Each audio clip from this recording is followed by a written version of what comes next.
It had been exactly 4 days since the Wu family laid their formidable matriarch to rest. The grief was still a heavy, quiet presence, but inside Sandy's small city apartment, a completely different kind of energy was brewing. It was the energy of a woman finally taking her life back. Sandy stood in the middle of her living room, her hands resting protectively over her pregnant stomach. Surrounding her was a sea of brown cardboard boxes. She was officially moving out. After the emotional breakthrough on Tay's balcony, she had not wasted a single second. She had waited for David to leave for another one of his weekend conferences, and she had immediately started packing. But she was not packing alone. Tay had refused to let her lift a single heavy object. He had shown up at her door at 8 in the morning, looking devastatingly handsome in a simple black t-shirt and dark jeans. But he had not come alone. He had brought his younger siblings, May and Ren. May was 20 years old, an absolute firecracker of a woman who had inherited Zaid's terrifying glare and Diane's flawless fashion sense. She was currently standing in the kitchen, aggressively tossing David's expensive, completely unused protein powder into a trash bag. Ren, who was 18 and the quiet, observant shadow of the family, was meticulously wrapping Sandy's delicate engineering tools in bubble wrap, working with the silent, deadly precision of a trained syndicate operative. "I cannot believe you lived with a man who buys white leather couches," May called out from the kitchen, tying the trash bag with a vicious knot. "White leather is a crime against humanity, Sandy. It has zero personality. It screams, 'I have a fake personality and I probably lie on my taxes.'" Sandy could not help but laugh, a bright, genuine sound that made Tay look up from the box of books he was taping shut. "David picked out all the furniture," Sandy explained, walking over to hand Tay another stack of engineering textbooks. "He said my taste was too cluttered." Tay's jaw tightened slightly, a brief, dangerous flash crossing his dark eyes, but he quickly masked it with a warm smile as he took the books from her. "Your taste is brilliant, and you are going to have complete creative control over the penthouse. If you want to paint the walls bright yellow and fill the living room with robot parts, I will personally buy the paint." Sandy felt a rush of pure warmth flood her chest. The contrast between David, who constantly criticized her, and Tay, who looked at her like she hung the moon, was staggering. She reached out, gently brushing a stray lock of dark hair from Tay's forehead. "Thank you, Tay. For everything. For bringing reinforcements." "We are not reinforcements. We are the demolition crew," May corrected, marching into the living room and dusting off her hands. She looked at Sandy's stomach, her fierce expression instantly melting into a puddle of absolute devotion. "Do you need water? Are your feet swelling? Do I need to massage your ankles? Granny told me to protect you and my future niece, and if you are even slightly uncomfortable, I will panic." "I am perfectly fine, May, I promise," Sandy smiled, touched by the younger girl's fierce protectiveness. "Just a little tired." "Sit," Ren said, speaking for the first time in an hour. He pointed a roll of packing tape at the only chair that had not been boxed up. It was a command, not a suggestion. Sandy dutifully sat down, letting the 3 Wu siblings handle the rest of her life's transition. It felt incredibly strange, yet deeply comforting, to be so thoroughly taken care of. For years, she had been the strong one, the one who held down a demanding engineering job, the one who cooked the meals, the one who silently absorbed David's neglect. Now, sitting in the middle of her half-empty apartment, she felt an immense, suffocating weight lifting off her shoulders. By noon, almost everything Sandy owned was packed and ready to be transported by the private moving crew Tay had hired. Ty was carrying the last heavy box toward the front door when the sound of a key turning in the lock made everyone freeze. The door swung open, and David walked in. He was wearing his usual expensive, tailored suit, a leather briefcase in one hand, and his phone in the other. He had supposedly been at a legal conference 300 miles away. He stopped dead in his tracks, his eyes sweeping over the boxes, the quiet, intimidating teenage boy holding packing tape, the furious-looking young woman glaring at him from the kitchen, and the massive, heavily tattooed man standing by the door. Finally, his eyes landed on Sandy, who was sitting quietly in the chair. "What is going on here?" David demanded, his voice rising in panic and anger. He dropped his briefcase on the floor. "Sandy, what are all these boxes? Who are these people in my apartment?" Sandy stood up slowly, her hands instinctively resting on her stomach. Her heart pounded, but when she glanced at Tay, who had stepped slightly in front of her like an impenetrable human shield, her fear vanished. She was not alone anymore. "I am leaving you, David," Sandy said, her voice remarkably calm and steady. "I am moving out." David let out a harsh, incredulous laugh, running a hand through his perfectly styled hair. "You are leaving? Are you out of your mind, Sandy? You are 6 months pregnant. You cannot just pack up and leave. We have a life together. You are acting completely irrational. It must be the pregnancy hormones making you crazy." May let out a sound that was half gasp, half growl, taking a threatening step forward. Ren casually reached into his pocket, his face completely blank. Tay simply raised a hand, a silent command for his siblings to stand down. He kept his dark, lethal gaze locked entirely on David, waiting for Sandy to handle her battle, but ready to tear the man apart if he took a single step too close. "I am not crazy, David," Sandy replied, lifting her chin. "I am finally seeing things clearly. You are never here. You do not ask about the baby. You do not care about my career. I am nothing but a convenience to you, a placeholder so you can pretend you have a stable personal life, to show off to the senior partners at your law firm." David's face flushed a deep, angry red. The smooth, polished lawyer facade completely dropped, revealing the ugly, selfish reality underneath. "You think this is about you?" David snapped, taking a step forward before freezing, as Tay's massive frame shifted slightly. David swallowed hard, addressing Sandy, but keeping his distance. "Do you have any idea what you are ruining? I am closing a deal on a massive house in the suburbs next month to impress the firm. I need your engineering salary on the mortgage application. You cannot leave now, Sandy. I will not qualify for the loan without your income." The room went dead silent. Sandy stared at the man she had spent 3 years of her life with. She felt a sickening twist in her stomach, but also an overwhelming wave of relief. The absolute truth was finally out. He did not care about losing her. He did not care about losing his unborn daughter. He only cared about his mortgage application and his precious career. It was the ultimate twist, the final, undeniable proof that she was making the right decision. "Well," Sandy said quietly, a cold, absolute finality in her voice. "I guess you will have to rent a smaller house, David, because my income, my daughter, and I are no longer your problem." David sneered, his ego completely bruised. He looked at Tay, trying to muster up some kind of pathetic alpha male dominance. "And who is this guy? You are leaving me for some tattooed thug? Good luck with that, Sandy. Let us see how long a guy like that sticks around when the baby starts crying." Tay did not yell. He did not raise his voice. He simply set the heavy cardboard box down on the floor with a soft thud. He walked slowly toward David, his footsteps completely silent. The sheer, overwhelming aura of the Wu Syndicate boss filled the small room, dropping the temperature by 10 degrees. David stumbled backward, his back hitting the front door. The smug sneer vanished from his face, replaced by absolute, primal terror. Tay stopped just inches away from David. He looked down at the lawyer, his dark eyes entirely devoid of mercy. "My name is Tay Wu," Tay said, his voice a low, terrifying rumble that vibrated through the floorboards. "And you are going to open that door, step out into the hallway, and wait quietly until we are finished removing what belongs to my family from this apartment. If you ever speak to her like that again, or if you ever try to contact her, I will buy your precious law firm, fire you, and personally ensure you never practice law in this country again. Do we understand each other?" David was trembling so violently he could barely nod. He scrambled for the door handle, ripped the door open, and practically ran down the hallway, leaving his expensive leather briefcase behind on the floor. May walked over and kicked the briefcase out into the hallway, slamming the door shut with a highly satisfying bang. "I really wanted to punch him," May complained, crossing her arms. "You took all the fun out of it, Tay." "Violence is messy, May," Ren noted quietly, picking up a roll of tape. "Psychological destruction is much more efficient." Sandy let out a shaky breath, pressing her hands to her face.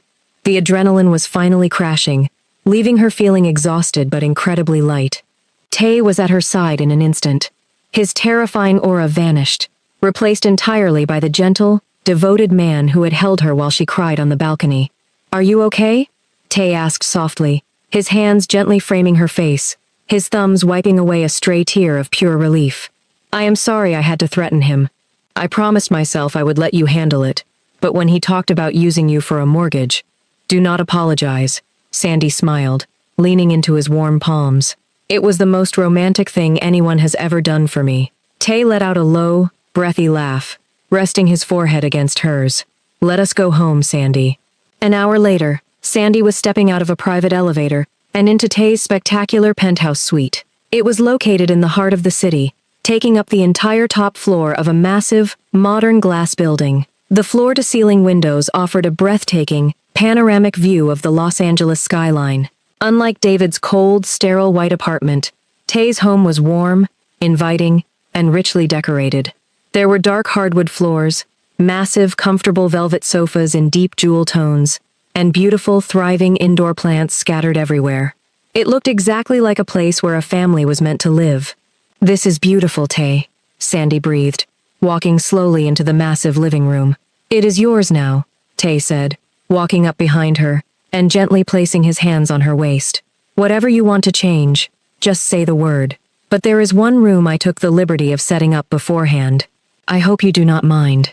He gently guided her down a wide hallway, stopping in front of a pair of heavy wooden doors. He pushed them open, and Sandy gasped.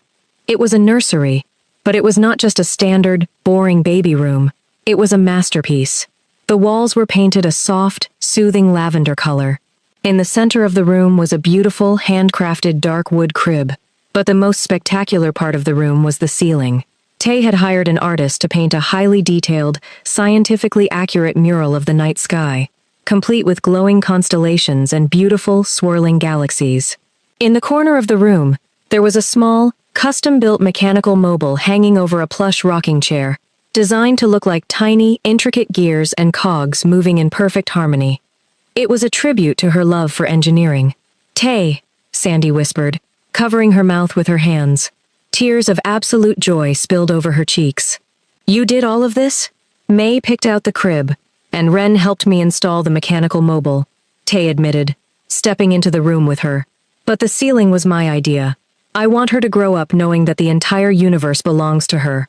I want her to know she can build anything she wants. Sandy turned around and threw her arms around Tay's neck, hugging him as tightly as she possibly could. I love you, Sandy sobbed happily into his shoulder. It was the first time she had said the words out loud since they were reunited, but they felt so incredibly natural, like breathing after holding her breath for years. I love you so much, Tae-woo. Tay's arms wrapped securely around her, holding her and the baby close to his heart. He buried his face in her beautiful goddess braids, a profound, overwhelming sense of completeness washing over him. I have loved you since the moment you handed me that titanium gear, Sandy, Tay murmured, kissing the side of her head. Welcome home. As the afternoon sun cast a warm golden glow over the beautiful nursery, Tay and Sandy stood holding each other, completely ready to face whatever twists and turns the future held, as long as they were facing them together. 2 months had passed since Sandy left the sterile white apartment and the suffocating shadow of her ex-boyfriend behind. She was now 8 months pregnant, and the massive glass penthouse in the sky had truly become her ultimate sanctuary. The transformation in Sandy was nothing short of miraculous. The exhaustion and the quiet, heavy sadness that used to dim her brilliant eyes were completely gone. In their place was a radiant, undeniable glow. Tae-woo treated her like absolute royalty. Every single morning, before the sun even fully crested over the Los Angeles skyline, Tae was in the kitchen. He would blend nutrient-rich smoothies, prepare fresh fruit bowls, and quietly bring them into the master bedroom, waking her up with soft kisses to her forehead. He never complained about her late-night cravings, and he never made her feel like her pregnancy was an inconvenience. When her lower back ached from carrying the baby, his large, warm hands were always there, expertly massaging away the tension until she fell asleep against his chest. It was a Saturday afternoon, and the penthouse was currently filled with the chaotic, loving energy of the Wu siblings. May, Tae's fiery younger sister, was sitting cross-legged on the plush living room rug, surrounded by high-end shopping bags. She was holding up a tiny, ridiculously expensive leather jacket designed for an infant. May, she is going to be a newborn baby, not a motorcycle gang leader.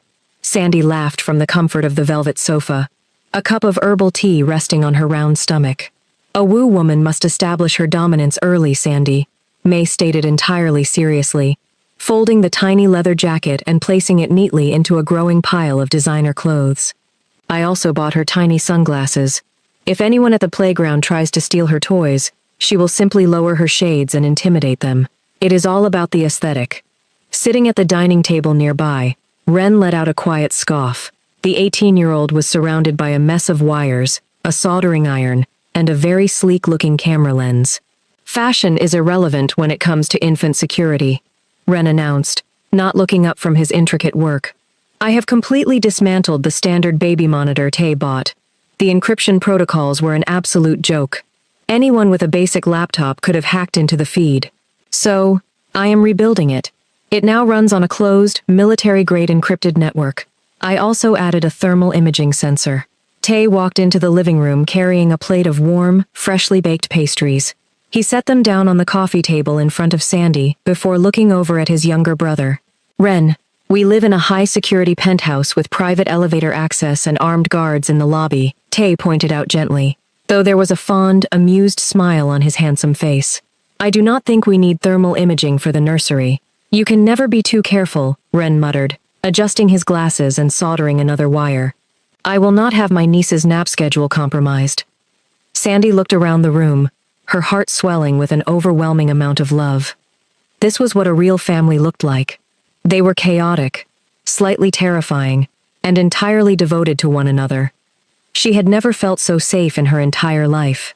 But exactly in that perfect, peaceful moment, the fragile bubble of their afternoon was pierced by the sharp ringing of Sandy's phone. Sandy picked it up from the coffee table. The caller ID showed Dr. Eris, the head of the engineering department at the robotics lab where she worked. Sandy frowned slightly. She had been on maternity leave for a week, and Dr. Eris promised not to bother her unless it was an absolute emergency. Hello, Dr. Eris, Sandy answered, putting the phone to her ear. Sandy, I am so sorry to call you on a weekend. Dr. Eris's voice came through the speaker, sounding incredibly stressed and deeply apologetic. But we have a major crisis at the lab. A legal crisis. The room instantly went quiet. May stopped organizing the baby clothes. Ren paused his soldering iron, and Tay's posture immediately shifted, his protective instincts flaring to life. He sat down on the sofa right next to Sandy, his dark eyes locked onto her face. What happened? Sandy asked, her voice tightening with sudden anxiety. We received a massive injunction order this morning, Dr. Eris explained, letting out a heavy sigh. Someone filed a lawsuit, claiming joint ownership of the patent for the pediatric robotic hand you designed. The lawsuit claims that because you were living with this person and sharing finances during the development phase, they are entitled to 50% of the intellectual property. Because of the legal dispute, the university board panicked. They completely froze our research grant. We cannot move forward with the clinical trials until this is resolved. Sandy felt the blood drain entirely from her face. The room spun slightly. Who filed the lawsuit, Dr. Eris? A lawyer, Dr. Eris replied, sounding disgusted. His name is David. I am so sorry, Sandy. I know he is your ex-partner. The legal department is trying to fight it, but he used his senior firm's resources to file an ironclad freeze on the assets. The board is talking about scrapping the project entirely to avoid the legal headache. Sandy could not breathe. The robotic hand was her life's work. It was designed specifically for children who had lost limbs. A project she had poured years of sweat, tears, and brilliant engineering into. And David, the man who had completely ignored her career for 3 years, the man who only cared about his mortgage applications, was destroying it purely out of spite. He was punishing her for leaving him. I will come down to the lab on Monday, Sandy whispered, her voice shaking violently. I will fix this, Dr. Eris. I promise. She hung up the phone and dropped her face into her hands, a choked sob escaping her lips. The crushing weight of the injustice felt entirely unbearable. Tay was instantly pulling her into his chest. He wrapped his strong arms securely around her shaking shoulders, pressing her against his heart. Sandy, look at me, Tay said, his voice a low, steady rumble that commanded absolute calm. He gently pulled her hands away from her face, wiping her tears with his thumbs. Tell me exactly what that coward did. Sandy explained the phone call, her voice breaking as she talked about her frozen grant and the clinical trials being cancelled. She explained how David was claiming her intellectual property just to ruin her life. When she finished, the temperature in the penthouse felt like it had dropped below freezing. May was standing up, her hands balled into tight fists, her eyes blazing with absolute fury. Give me 10 minutes, Tay. I know exactly where he lives. I will burn that white leather couch to the ground with him on it. No fire, May, Ren said quietly. He had already closed his laptop and was rapidly typing on a secondary tablet, his fingers flying across the digital keyboard. I am already pulling the financial records of his law firm. Give me 5 minutes and I will find every single tax evasion loophole they have used in the last decade. Neither of you will do anything, Tay said, his voice smooth, terrifyingly calm, and completely devoid of emotion. It was the exact tone his father, Zaid, used before he destroyed an empire. Tay looked down at Sandy, his expression softening instantly, as he brushed a goddess braid away from her tear-stained cheek. Do not cry over a foolish man who forgot how the world works. You sit here, drink your tea, and let May rub your feet. I have some corporate business to attend to. Tae stood up. He walked down the hallway to the master suite. When he emerged 10 minutes later, the sweet, doting partner was gone. He was wearing a bespoke, midnight black 3-piece suit. His dark hair was swept back flawlessly, and the terrifying, lethal aura of the Wu Syndicate boss was fully radiating from his massive frame. Ren, Tae commanded, adjusting his expensive silver cufflinks. Call the head of our legal division. Tell him to meet me in the lobby in 5 minutes with the acquisition files. We are going for a drive. An hour later, Tae walked through the grand glass doors of the most prestigious corporate law firm in Los Angeles. He was flanked by 4 massive men in dark suits, and a silver-haired, incredibly sharp-looking attorney carrying a sleek leather briefcase. The receptionists froze. The junior lawyers in the hallway stopped dead in their tracks, pressing themselves against the walls as the terrifying procession walked directly past the reception desk and straight into the massive glass conference room where the senior partners were having a board meeting. Tae did not knock. He simply pushed the heavy glass doors open. There were 6 senior partners sitting around the mahogany table. David was standing at the front of the room, pointing at a projection screen, right in the middle of a presentation. When David saw Tae, the laser pointer slipped from his hand and clattered loudly against the floor. All the color instantly vanished from his face. Excuse me, this is a private meeting, the managing partner, an older man with a stern face, demanded, standing up from his leather chair. Who are you? Tae ignored David entirely. He walked to the opposite end of the long mahogany table, unbuttoned his suit jacket with a smooth, elegant motion, and sat down in the empty chair at the head of the table. He leaned back, resting his hands casually on the armrests, projecting absolute, undeniable power. My name is Tae Wu, Tae said, his deep voice carrying effortlessly through the large room. I am the head of the Wu Enterprise, and I apologize for the interruption, gentlemen, but I am here to offer you a highly lucrative business proposition. The managing partner's stern expression instantly morphed into a look of sheer, greedy shock. Every lawyer in the city knew about the Wu Enterprise. They were a massive, multi-billion-dollar empire with unlimited resources, and securing them as a client was the ultimate crown jewel for any law firm. Mr. Wu, the managing partner stammered, quickly adjusting his tie. We are honored to have you here. Please, how can our firm assist your enterprise? I am currently looking to restructure my entire corporate legal portfolio, Tae explained smoothly, his dark eyes sweeping over the eager faces of the senior partners, before finally landing on a terrified, trembling David. I am prepared to offer this firm an exclusive, 10-year retainer. The contract is worth roughly $40 million annually. My attorney has the paperwork drafted and ready for your signatures today. The senior partners gasped collectively. It was an unprecedented amount of money. It would make their firm the most powerful in the state. However, Tae continued, his voice dropping into a dangerous, icy register that made the hair on the back of their necks stand up.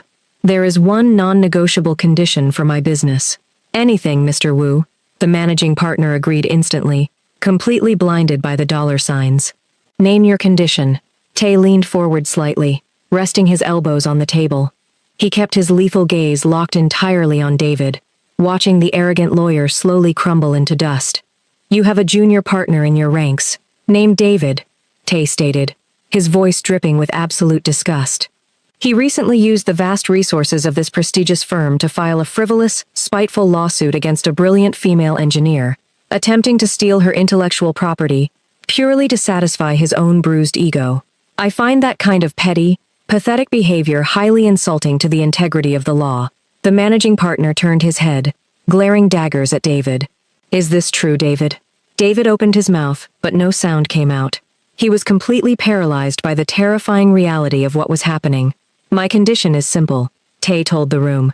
The frivolous lawsuit regarding the pediatric robotic hand is dropped immediately, entirely scrubbed from the legal record. And David is terminated. Not tomorrow, not at the end of the day. Right now. You will escort him out of this building, and you will ensure that the legal board investigates his misuse of firm resources for personal vendettas. Tay stood up smoothly, buttoning his suit jacket. You have exactly 1 hour to send me the confirmation of his termination and the withdrawal of the lawsuit. If you do, the $40 million contract is yours. If you do not, I will spend the next 10 years ensuring that every single corporate client you have leaves this firm for your competitors. Have a wonderful afternoon, gentlemen. Tay turned around and walked out of the glass conference room, his team following silently behind him, leaving absolute, chaotic destruction in his wake. By the time Tay's car pulled back into the underground parking garage of his penthouse, his phone chimed. It was an email from the managing partner. Attached were the official documents proving the lawsuit had been entirely withdrawn with prejudice, alongside a copy of David's immediate termination notice. Tay smiled a small, satisfied smile and slipped the phone into his pocket. When Ty walked back into the penthouse, he found Sandy sitting on the balcony, wrapped in a thick, warm blanket, looking out at the beautiful sunset over the city. The Los Angeles sky was painted in breathtaking shades of gold, pink, and deep purple. He walked over quietly, took off his suit jacket, and wrapped it gently around her shoulders over the blanket. He sat down on the wide lounge chair beside her and pulled her securely against his chest. Sandy leaned her head against his shoulder, letting out a soft sigh.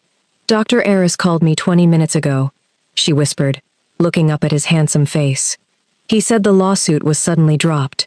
He said David withdrew it, and the firm issued a formal apology to the university.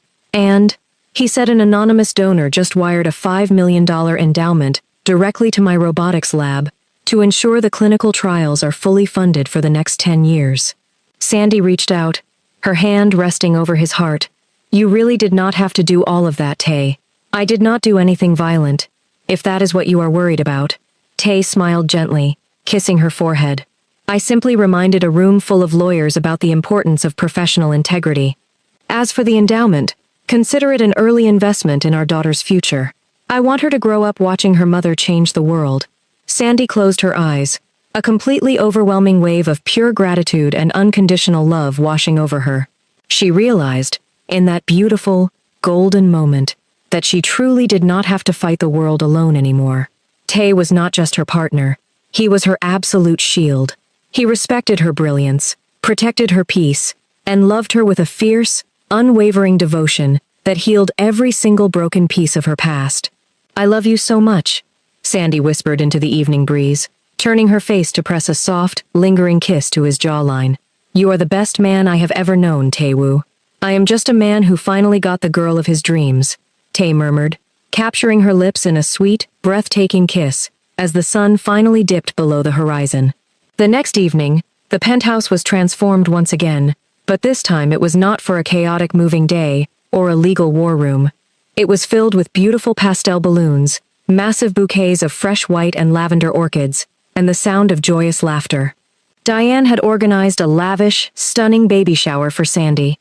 The living room was packed with the extended Wu family, close friends, and even some of Sandy's colleagues from the engineering lab. Sandy was wearing a breathtaking, flowing lavender maternity gown that made her look like an absolute goddess. She was sitting in a large, comfortable velvet chair in the center of the room, surrounded by a mountain of beautifully wrapped gifts. Diane walked over, holding a small, elegantly wrapped velvet box. Her dark eyes were shining with immense warmth and unshed tears. She knelt down beside Sandy's chair, completely ignoring the expensive fabric of her own dress. Sandy, Diane said softly, making sure the entire room was quiet enough to hear her. 17 years ago, I watched my tiny, heartbroken son cry on the deck of a cruise ship because a brilliant American girl had to go home. I prayed that one day, he would find someone who loved him as fiercely as he loved others. You have brought so much light, so much healing, and so much absolute joy into our family. You are not just the mother of my grandchild. You are the daughter I always prayed for. Sandy broke down into happy, beautiful tears as Diane opened the velvet box. Inside was a stunning, delicate silver necklace. But instead of a diamond, the pendant was a beautifully crafted, tiny silver gear, perfectly matching the titanium gear Sandy had given Tay all those years ago. Tay walked up behind Sandy's chair, his hands resting gently on her shoulders, his heart completely full as he watched his mother lovingly fasten the necklace around Sandy's neck. As the party continued, and the penthouse filled with the beautiful sound of family and laughter, Sandy looked down at the tiny silver gear resting over her heart. She placed her hand over her round stomach, feeling her baby girl kick happily. She had survived the heartbreak, the neglect, and the toxic shadows of her past. She had found her core memory, and she had finally built the most beautiful, structurally sound, and unconditionally loving life she could ever imagine.